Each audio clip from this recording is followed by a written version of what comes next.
Certaines personnes pensent que le Sénégal, hier, a décidé de quitter le terrain parce que le Maroc a obtenu un penalty à la dernière minute.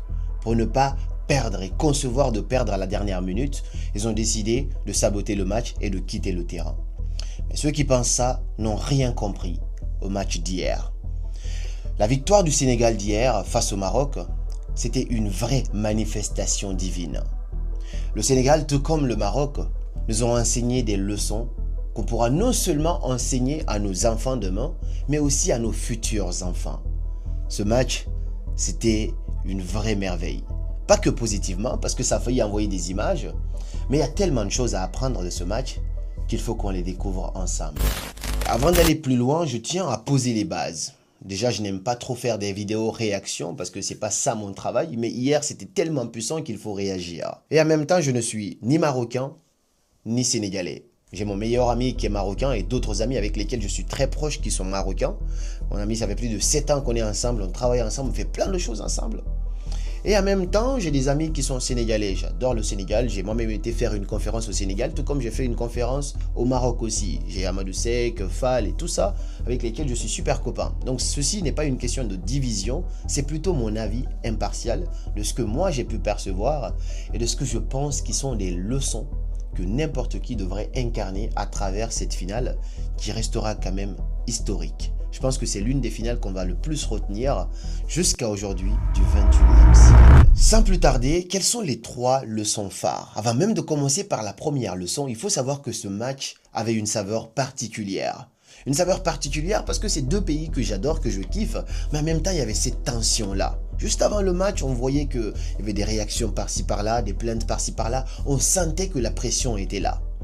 D'habitude, moi je vais regarder le match quelque part dans Paris, dans un bar où il y a plein de gens parce que j'aime bien cette ambiance au lieu de rester en appartement.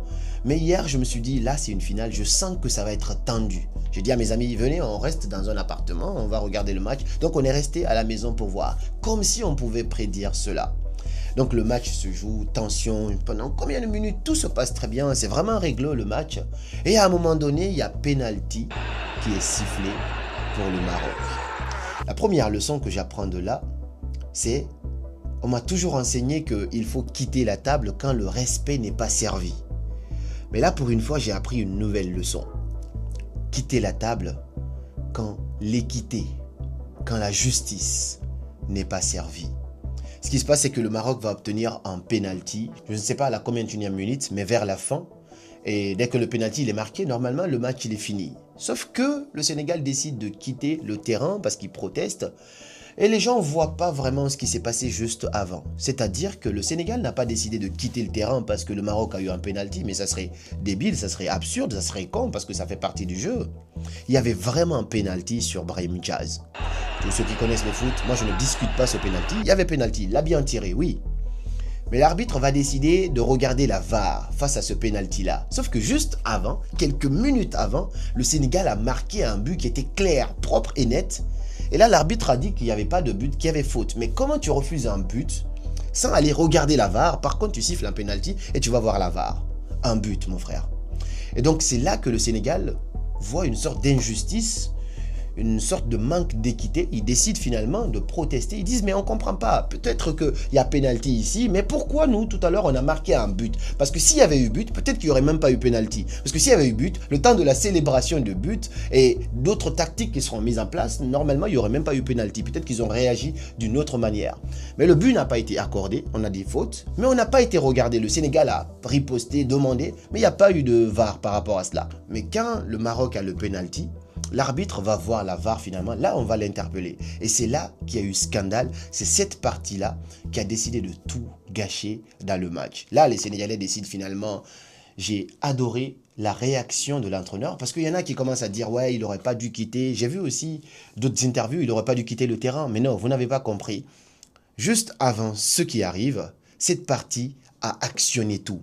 Il fallait d'abord quitter la table pour envoyer un message à l'humanité, pour dire voilà un peu ce qui est en train de se passer et ça aurait changé un petit peu la donne, l'histoire du cours de ce match. Donc, pour moi, c'était une réaction, la meilleure des réactions à ce moment-là, face à l'injustice. Il faut réagir. Si le Sénégal avait continué de jouer, ils auraient perdu ce match. Et puis, ça aurait été comme ça. Oui, on a volé le Sénégal. Et putain, Mais le fait de réagir comme ça a envoyé un message et on comprend qu'il y a des choses qui se cachent à l'intérieur de cette CAF de FIFA et tout ce qui va avec, qu'on va commencer maintenant à remettre en question. Ça n'a pas commencé aujourd'hui, mais là, ça commence à mettre clair devant tout le monde des choses qui se passent un petit peu dans l'ombre. La meilleure des réactions, selon moi, c'était ça. Et ensuite, il y a une autre réaction qui apparaît et c'est la deuxième leçon qu'il faut apprendre de cette finale. 2. Le paradoxe de Sadio Mané. Le pénalty est sifflé, l'équipe du Sénégal, l'entraîneur, ils ont décidé de quitter le terrain. Nous, on était tous fiers sur ce coup-là parce que honnêtement, malgré que mes deux amis, j'ai des amis dans tous les deux camps, mais moi, j'ai la blessure de l'injustice. Je déteste voir quelque chose d'injuste. Je peux supporter le Barça. Quand je vois une sorte d'injustice envers le Real, je peux directement changer de club, je vais dans l'autre club parce que j'ai du mal à supporter l'injustice. Donc, le fait de décider de quitter le terrain, on était tous dans la salle, on était fiers en disant, c'est de ça qu'on a besoin parce que ça envoie un message à l'histoire de l'humanité. Ça envoie un message au monde entier comme quoi, là, ils sont en train de rendre la CAN dégueulasse parce que c'est le monde qui a vu ça. Et par la suite, Sadio Mané, son cœur ne veut pas accepter ça. Et c'est là, je remarque, un grand leader aussi.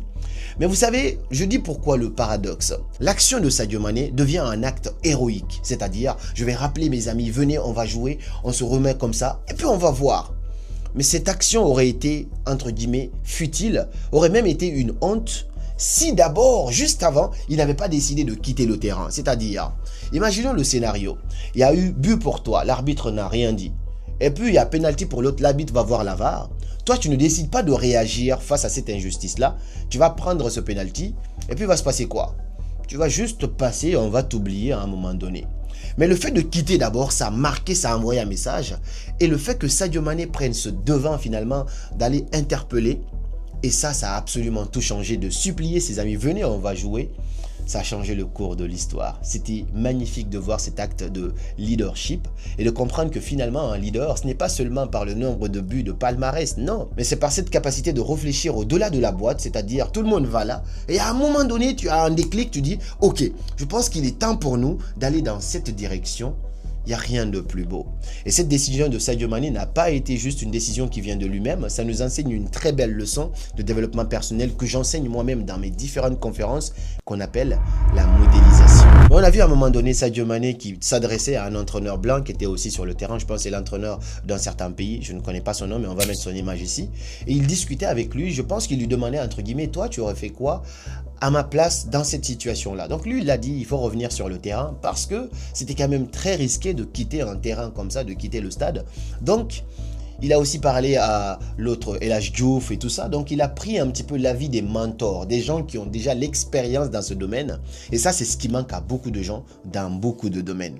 Le fait de prendre des informations auprès de gens qui ont déjà fait ou qui ont peut-être, entre guillemets, été confrontés à des situations auxquelles toi, tu n'as jamais été confronté. Ça lui a donné finalement une belle leçon. Et il a rappelé ses amis, il les a suppliés, venez, on va accepter que ce pénalty-là soit tiré. On ne sait pas de quoi est fait l'avenir. Je me dis personnellement, je ne suis pas dans la tête de Sadio Mané. La seule chose qui tourne dans sa tête à ce moment-là, c'est Dieu existe. Venez, on s'en remet à Dieu.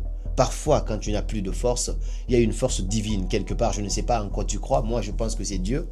Et bien, le fait de se remettre à cela, ça change absolument tout. Ça, c'était la deuxième leçon. 3. Le pénalty manqué de Brahim Diaz. Ça, c'est la partie la plus triste pour moi de l'histoire parce que, comme je vous dis, j'ai une affection particulière pour le Maroc et donc je n'aime pas voir des gens qui se brisent ainsi de suite. Je vois tout ça comme le football. Et quand Brahim Diaz prend ce penalty, il l'a réclamé lui-même pendant longtemps, nous, on était là en mode, si tu es vraiment un homme, alors tu manques ce penalty. Et donc, Brahim Diaz prend ce ballon, il fait un bisou, il recule, il prend position, Mendy saute, ainsi de suite. Et là, il veut faire une sorte de lob et le gardien le prend directement de la plus grande simplicité. Je pense que c'est le penalty le plus simple que Mendy ait eu à prendre de sa carrière. Là aussi, il y a eu une sorte de contradiction dans la salle où on regardait le foot. On était tellement choqués de la manière dont il l'a tiré qu'on se disait d'une part, non, il voulait faire play. Parce que, entre nous, on va se dire la vérité. Qui a envie de marquer un penalty aussi polémique? Moi, honnêtement, en tant que footballeur, même si ça fait 50 ans que j'ai cherché la CAN, j'aurais pas vraiment envie de marquer ce penalty. C'est-à-dire que quand j'étais plus jeune, c'est pour ça que je vous ai sorti un ballon, on jouait souvent au foot. Parfois, il y avait une sorte d'injustice qui se passait et puis l'arbitre favorisait quelqu'un. Mais j'ai vu des grands à ce moment-là qui ont été favorisés, mais qui décidaient finalement, par exemple, il a l'opportunité de tirer un penalty, il met le penalty sur le côté, mais totalement à côté pour faire play. Donc moi, je m'attendais plutôt à ça de la part de Brahim Diaz pour dire, ok, on n'est pas là pour tricher, pour gagner, je vais mettre le penalty à côté, comme ça on va jouer comme des vrais hommes.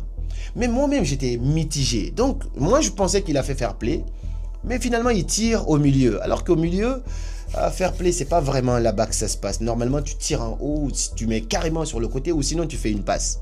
Mais non, il a tiré au milieu. Et donc, d'une part, dans la salle, il y en a qui disaient non, il a fait fair play. Et d'autre part, on disait non, c'était pas fair play. Dites-moi d'ailleurs, qu'est-ce que vous en pensez? Moi, mon avis est simple.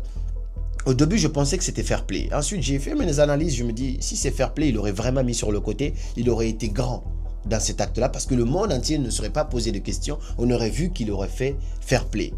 Mais là, le fait de tirer au milieu et ensuite de pleurer, d'être dans un état lamentable, mal, finalement, on sent qu'il y avait cette envie de marquer. C'est juste qu'il voulait tirer à sa manière pour marquer son histoire et il a manqué ce penalty. Ce penalty, à mon avis, ne devrait pas être marqué. Et je remercie, entre guillemets, je sais que c'est fou ce que je dis, le fait que Brahim Diaz n'ait pas marqué ça, ça a sauvé un minimum l'image de la Coupe d'Afrique des Nations. Ça a sauvé un minimum l'image de la CAF. Parce que si Brahim Diaz avait gagné cette victoire, avait marqué ce penalty, le Maroc allait peut-être prendre cette CAN, mais ne serait pas fier de parler de cette CAN. Parce qu'il ne s'agit pas d'une question de trophée. On a vu la Côte d'Ivoire qui a remporté la CAN. Et dès que la Côte d'Ivoire parle de sa victoire, tout le monde est avec la Côte d'Ivoire parce qu'on a vu un vrai mérite. Mais il n'y a rien de plus triste. Le plus grand échec, c'est de gagner, mais que les autres pensent que tu as échoué. Ça, c'est la pire victoire qu'il faut avoir. Donc s'il avait marqué ce penalty, les Marocains allaient soulever la coupe, mais cette coupe aurait eu une saveur un peu désagréable, dans le sens où partout tu vas parler de cette coupe-là, on va dire « Oh mais ça c'est une coupe volée », ainsi de suite. Donc le fait qu'il n'ait pas marqué ça, et de remettre encore le jeu, pour moi, c'était la meilleure décision. Et c'est là que je dis qu'il y a une manifestation divine. Dieu ne pouvait pas permettre que ce penalty rentre parce que c'était pas juste. Honnêtement, il y avait une injustice.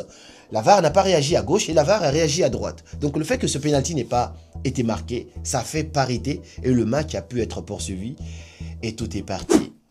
Ce fut un grand match. J'ai vu des gens se déchirer, se diviser, mais il ne faut pas rentrer dans cette division-là. Ça reste le football. Le Sénégal et le Maroc restent des frères. L'Afrique entière reste des frères, que vous le vouliez ou pas.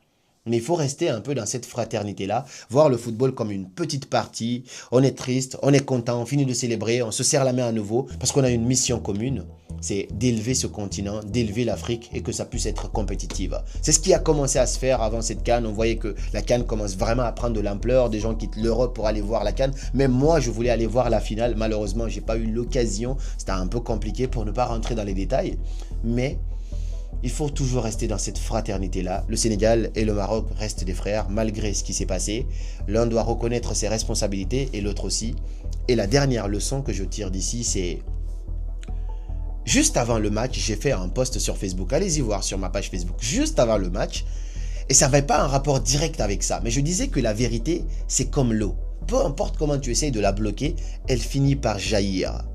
Tout ce que tu fais, fais-le sur le chemin de la vérité. Tout ce que tu fais, tu veux gagner une CAN, fais-le sur le chemin de la vérité. Dieu sera de ton côté. Mais si tu fais des choses à gauche et à droite juste pour essayer de faire des tactiques, malheureusement, ça ne va pas bien se passer. Ça, c'est une leçon que tout le monde devrait retenir, sans être X ou Y. Mais tout ce que tu fais, fais-le sur la vérité. Pour moi, si tu peux aller voir Dieu et tu le vends à Dieu, alors tu peux le vendre aux humains. Mais si tu ne peux pas voir Dieu dans ce que tu as fait, finalement, va pas voir les humains parce que ça n'ira pas loin. La vérité finira toujours par jaillir. Donc si je récapitule un petit peu ce match, cette vidéo, la première, c'est qu'il faut savoir quitter la table quand l'équité, la justice n'est pas servie. La deuxième, c'est le leadership.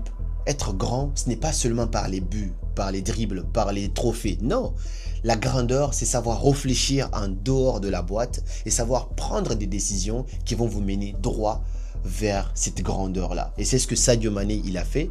Et par cette réaction-là, qui a été appuyée, entre guillemets, par la décision collective de se souder les coudes et de quitter le match parce que pour dénoncer cette injustice, tout ça, c'était magnifique à voir.